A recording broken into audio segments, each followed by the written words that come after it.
우리는 지혜를 배우기 위해 태어났다. 세상을 이롭게 하는 지식은 끊임없이 발전해왔다. 피타고라스는 수의 질서로 우주의 조화를 일깨웠고, 아인슈타인은 상대성의 원리로 과학의 지평을 넓혔으며, 라이트 형제의 용기는 불가능이라 믿었던 하늘길을 열어주었다. 그리고 그 위대한 발걸음 곁에는 늘 사랑과 평화를 심는 성자들이 있어 인류의 온기를 지켜주었다. 그러나 인류는 어느 순간부터 땅의 선을 긋고 제 것이라 주장하며 그 선을 지키고 넓히기 위해 전쟁을 시작했다. 누군가의 탐욕과 나태로 균형은 무너졌고, 이분법의 논리 속에 지식은 악용되었으며 악한 이들이 늘어났다. 전쟁터에서는 굶어 죽어가는 이들과 수많은 희생자가 생겨났다. 고통은 더더욱 깊어지며 사람 사이에 따스했던 인심은 사라져간다. 세상을 이롭게 해야 할 지식은 사사로운 이익을 채우기 급급한 수단이 되었고, 결국 그 지식들은 세상을 파괴하는 무기가 되었다. 드론을 보아라. 처음에는 즐겁고 유익한 곳에 쓰기 위해 만들어졌으나 이제는 생명을 해치는 기술이 되었다. AI 또한 더 편하고 좋은 세상을 위해 시작했으나 더 큰 이익을 쫓는 인간의 욕심과 맞물려 전쟁과 해킹, 대량 해고라는 부메랑이 되어 돌아왔다. 한 국가가 무기를 만들자 너도 나도 서로를 파괴할 무기를 들었다. 간사한 자는 이간질로 세상을 갈라놓고, 권력자는 타인을 짓밟으며 힘있는 자는 살생을 서슴지 않는다. 서로가 서로를 비난하는 사이 세상은 끝없이 분열되어 간다. 우리는 이 비극의 끝에서야 비로소 참여할 것인가? 모든 자연이 파괴되고 잿더미가 된 세상을 꼭 보아야만 뒤늦은 반성을 하며 자비와 지혜를 비우려 할 것인가? 하지만 이 아무런 어둠 속에서도 스스로 등불이 되는 이들이 있다. 이기심이 세상을 뒤덮을 때 누군가는 묵묵히 타인의 눈물을 닦아준다. 그 자비로운 손길들이 모여 메마른 땅에 다시금 생명의 숨결을 불어넣고 지륵같은 밤을 건너는 이들에게 길을 잃지 않을 이정표가 되어준다. 그리고 그 길의 정점, 우주의 진리가 있으니 그 진리는 몇 번의 생을 걸쳐 완성하기도 하고 단 하루 만에 완성하는 이도 있다. 그 모든 지혜를 초월하는 진리를 가르친 이가 있으니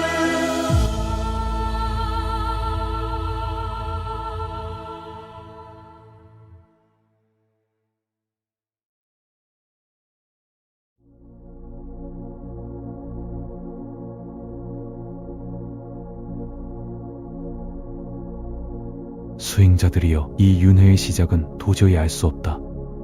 어리석음으로 가래에 묶인 중생들이 방황하며 흘러가는 그 태초의 시작점은 알기 어렵다.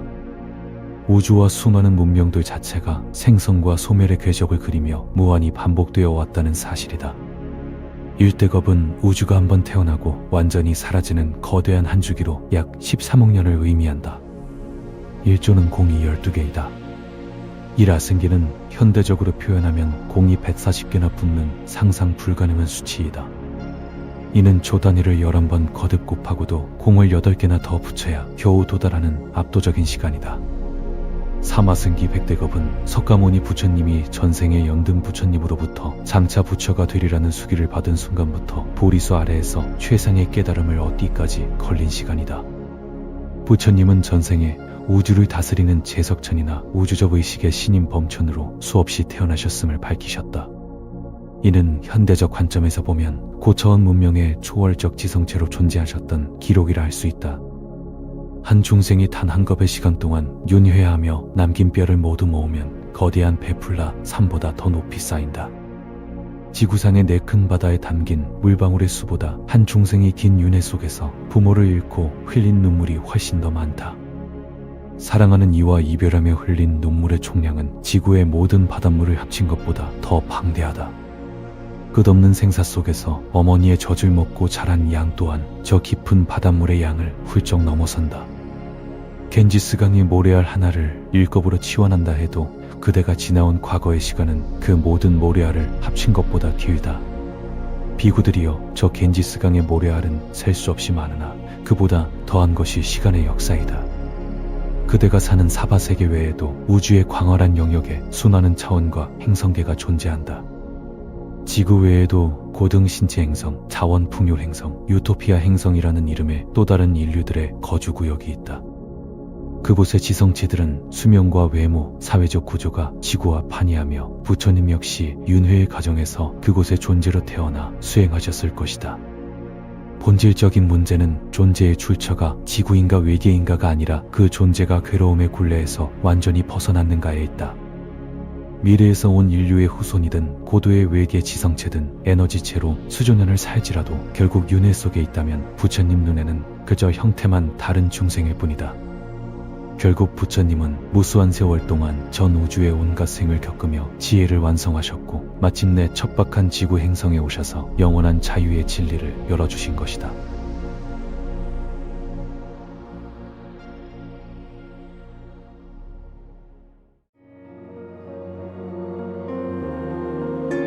부모님과 나의 인연에 의해 내가 태어난다. 이 인연은 단지 우연으로 이루어진 것이 아니라 오래전부터 이어진 흐름 속에서 맺어진 결과다. 보이지 않는 수많은 선택과 행동, 생각과 감정들이 이어지고 쌓이며 지금의 만남을 만든다. 마치 강물이 수많은 물줄기를 모으며 흘러가듯 나 또한 이전의 흐름 위에 잠시 나타난 하나의 결과다. 그래서 태어남은 우연처럼 보이지만 사실은 수많은 원인과 조건이 모여 만들어진 이어짐이다. 나는 지구에서 자란 음식을 먹고 살아간다. 햇빛을 받은 식물이 자라고 그 식물이 다시 나의 몸을 만든다. 고통 속에서 자란 가축들의 에너지를 먹고 그 흐름이 다시 내 몸을 이룬다. 물과 공기, 따뜻함과 시간 속에서 내 몸은 조금씩 자라난다. 이 몸은 처음부터 완성된 것이 아니라 계속 바뀌고 교체되며 유지된다. 몇 해가 지나면 내 몸을 이루던 작은 세포 구성들은 거의 사라지고 또 다른 세포들로 채워진다. 그럼에도 나는 같은 나라고 믿는다. 어느 날 거울을 보며 나는 존재한다고 믿는다. 하지만 자세히 보면 어제의 나와 오늘의 나는 다르고 성장하며 조금씩 변해간다. 나는 웃고 사랑하고 무언가를 이루며 기쁨을 느낀다. 그래서 내가 있기에 이 모든 것이 가능하다고 생각한다. 문득 거울 속의 나를 보며 조금씩 늙어가고 있음을 느낀다. 영원할 것 같던 육신은 시간이 흐르면 낡고 쇠해진다. 겉으로는 견고하게 생성된 나라고 느끼지만 내 몸의 실체는 텅 비어있는 원자들의 결과물이다. 원자의 중심조차 고정되지 않은 채 찰나의 진동으로만 존재하며 그 속을 채운 에너지들은 쉼없이 생성되고 소멸한다.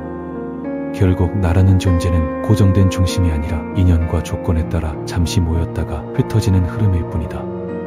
생각과 감정도 붙잡을 수 없는 연기처럼 나타났다 사라지며 수도 없이 바뀐다.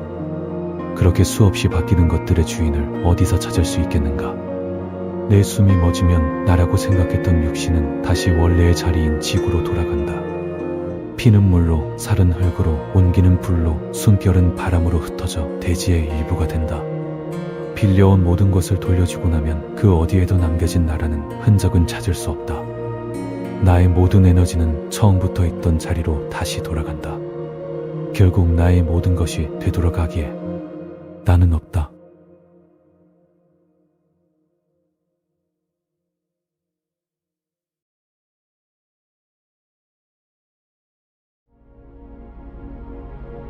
아기가 세상에 나올 때 아이는 울음을 터뜨리고 어미는 산골을 겪으니 태어남이란 본래 고통과 함께 시작되는 법이다.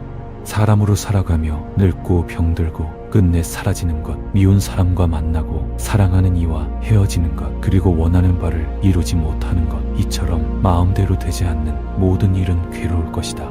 이 괴로움을 일으키는 원인은 바로 탐욕스러운 애착, 다시 태어나기를 원하는 욕망, 그리고 세상에 대한 지나친 집착이다. 집착을 내려놓으면 마음은 비로소 자유를 얻으리니 원래부터 내 것이라고 붙잡을 실체가 없음을 깨달아야 한다. 세상 모든 현상은 인연에 따라 일어났다 사라질 뿐이니 마음을 비우고 내려놓을 때 그곳에 길이 있을 것이다. 세상을 편견 없는 올바른 시선과 생각, 말과 행동, 그리고 정직한 생활과 성실함, 바른 마음과 고요한 마음, 이러한 삶의 태도를 갖출 때 서서히 집착이 줄고 마음이 맑아지며 마침내 고통에서 벗어나는 길로 그대를 이끌어 줄 것이다.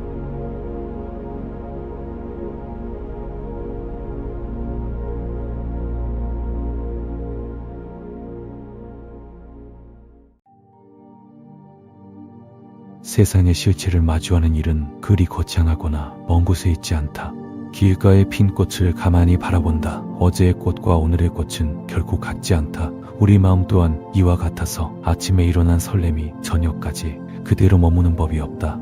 세상 모든 것은 인연에 따라 잠시 나타났다가 환경과 조건이 닿으면 다시 흩어질 뿐이다. 태어나고 자라며 늙고 사라지는 이 거대한 흐름 속에 단 한순간도 멈춰 있거나 영원히 고정된 것은 없다. 사람들은 흔히 몸과 마음을 두고 나라고 부르며 이것은 내 것이라고 고집한다. 하지만 쉼없이 변해가는 강물 속에서 어느 한 방울을 짚어 영원한 나라고 할 수 없듯이 우리라는 존재도 수많은 조건이 모여 잠시 일렁이는 물결과 같다. 고정되어 있는 실체가 없음을 깨닫는 일은 곧 나라는 환상에서 깨어나 자유로워지는 길이다. 영원하지 않은 것을 붙잡으려 하고 내 것이 아닌 것을 내 것으로 여기는 마음에서 모든 괴로움은 피어난다. 하지만 모든 것이 변한다는 이치를 받아들이면 세상은 다르게 보인다. 집착을 내려놓는 순간 마음은 그물에 걸리지 않는 바람처럼 자유로워진다.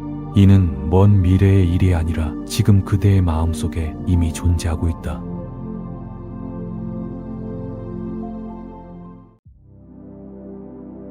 우리가 믿는 현실은 사실 마음이 그려낸 그림이다. 눈은 사물을 보지만 진실은 보지 못하고, 귀는 소리를 듣지만 본질은 듣지 못하는 법이다. 인간은 있는 그대로를 본다고 착각하지만 사실은 마음이 정해놓은 틀 안에서 거닐고 있을 뿐이다.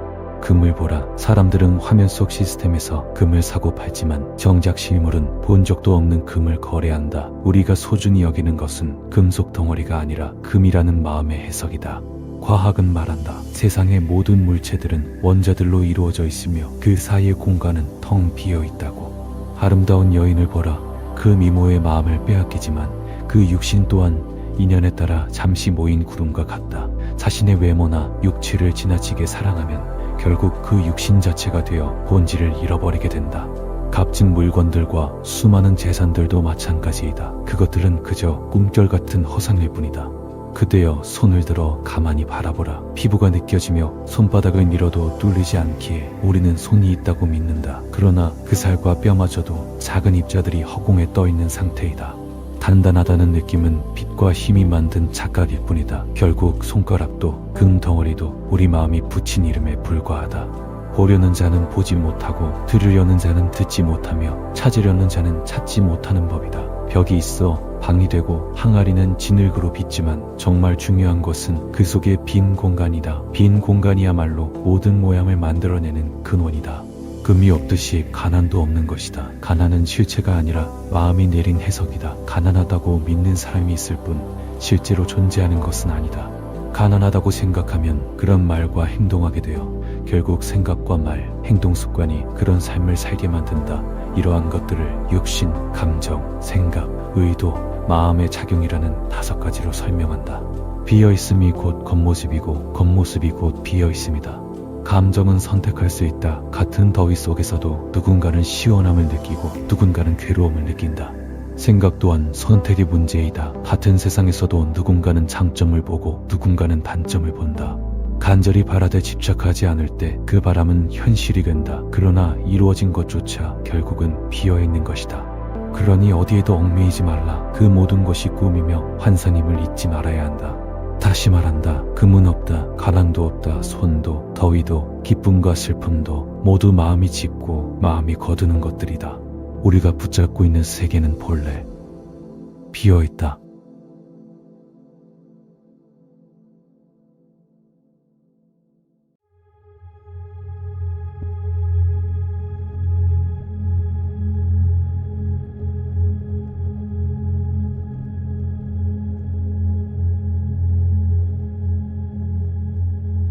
신을 찾는 행위는 스스로 자유를 버리는 길이다. 신을 찾지 마라. 부처님은 자신을 신격화하지 말라 하셨다. 누군가를 신으로 모시는 순간 그대의 인생을 다른 이에게 맡기는 것과 같다. 신이든 어떤 존재든 의지하는 마음이 생기는 순간 그 존재의 노예가 되는 것이다. 그대 자신 외에 그 무엇도 의지하지 마라. 마지막 순간까지 부처님은 말씀하셨다. 그대 스스로를 의지하고 머물며 다른 것에 의지하지 마라. 진리를 의지하여 나아가라. 신에게 비는 것도 특정 존재에게 구원을 바라는 것도 결국 나 아닌 다른 것에 매달리는 일이다. 이 우주에서 그대를 구원할 존재는 오직 그대 자신뿐이다. 그대의 모든 업보는 자신의 책임이며 그 누구도 대신 그 업을 짊어지지 않는다.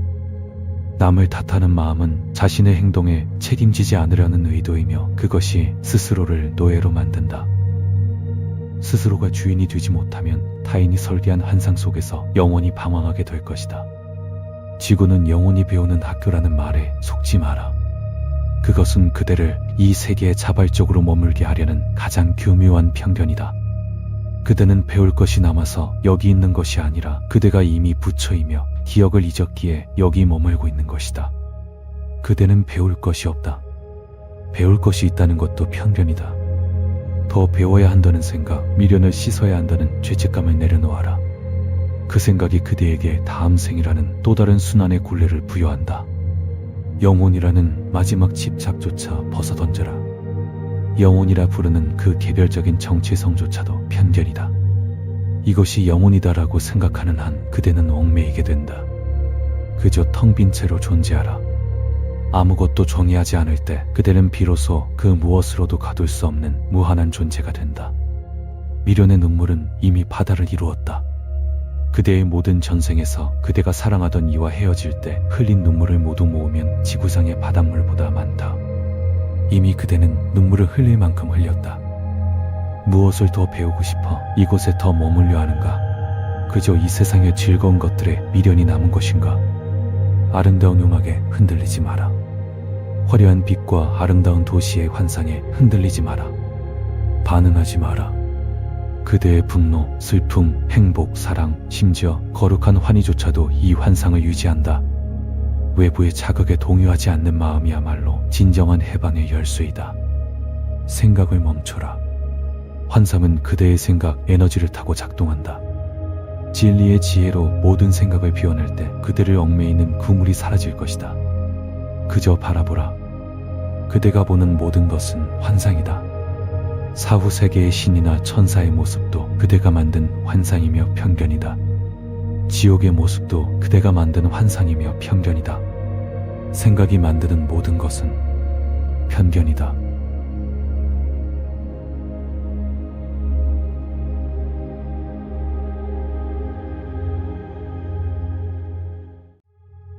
그대는 아는가? 세상에는 8부류의 무리가 있다. 나는 과거에 그들과 어울리며 진리를 전했다.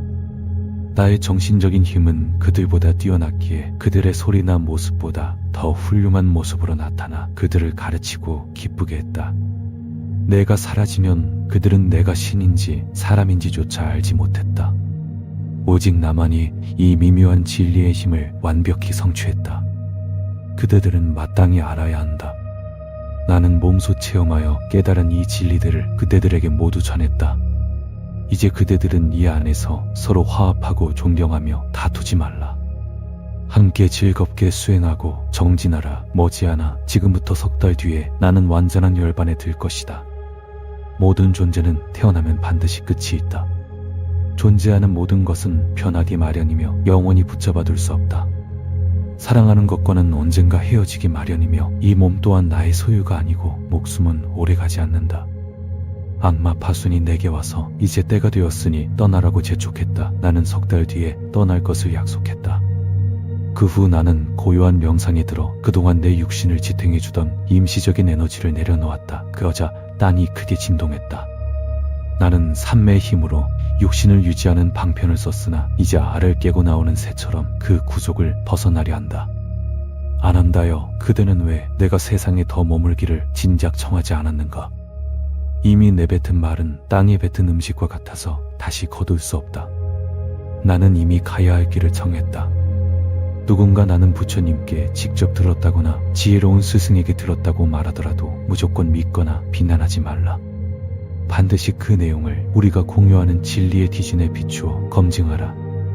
대장장이 준하가 올린 버섯 요리를 먹고 나의 병화는 깊어졌다. 그러나 아난다여, 준하를 원망하지 말라. 그에게 말해주어라. 내가 처음 깨달음을 얻었을 때 공양을 올린 사람과 내가 마지막으로 떠나기 전 공양을 올린 사람의 공덕은 똑같이 위대하다고.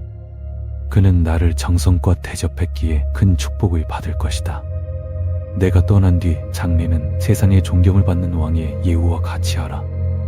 몸을 깨끗이 씻고 정성껏 모셔 화장한 뒤 사리를 거두어 사거리에 탑을 세워라. 사람들이 그 탑을 보며 진리의 가르침을 그리워하고 스스로 행복을 얻게 하기 위함이다. 탑을 세워 기릴 만한 이는 내 부류이다. 진리를 깨달은 성자, 홀로 깨달으니 제자들, 그리고 정의로 세상을 다스린 왕이다. 쌍수나무 아래 누웠을 때 숲의 신들이 때 아닌 꽃을 뿌려 나를 찬탄했다. 그러나 이것은 진정한 공양이 아니다. 나의 가르침인 진리를 가슴에 새기고 그대로 실천하는 사람, 그가 나를 가장 훌륭하게 공양하는 자이다. 세상의 모든 현상은 변하고 머물지 않는다. 나는 이제 번뇌가 사라진 영원한 평온으로 돌아간다. 그대들도 부지런히 정진하여 자유를 얻으라.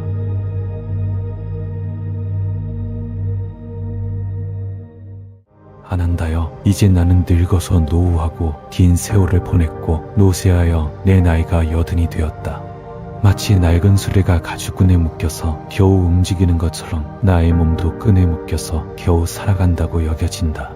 슬퍼하지 말라, 탄식하지 말라. 사랑스럽고 마음에 드는 모든 것은 헤어지기 마련이고 없어지기 마련이고 달라지기 마련이라고 내가 전부터 말하지 않았던가. 아난다여, 어떤 것이든 생겨난 모든 현상은 반드시 소멸하는 법이니 형성된 이 몸이 영원히 변하지 않을 수는 없다. 아난다여, 너희들은 이렇게 생각할지도 모른다. 이제 스승은 계시지 않고 스승의 가르침도 끝났다고. 하지만 아난다여, 그렇게 생각해서는 안 된다. 내가 가르친 진리와 삶의 태도가 너희들의 스승이 될 것이다.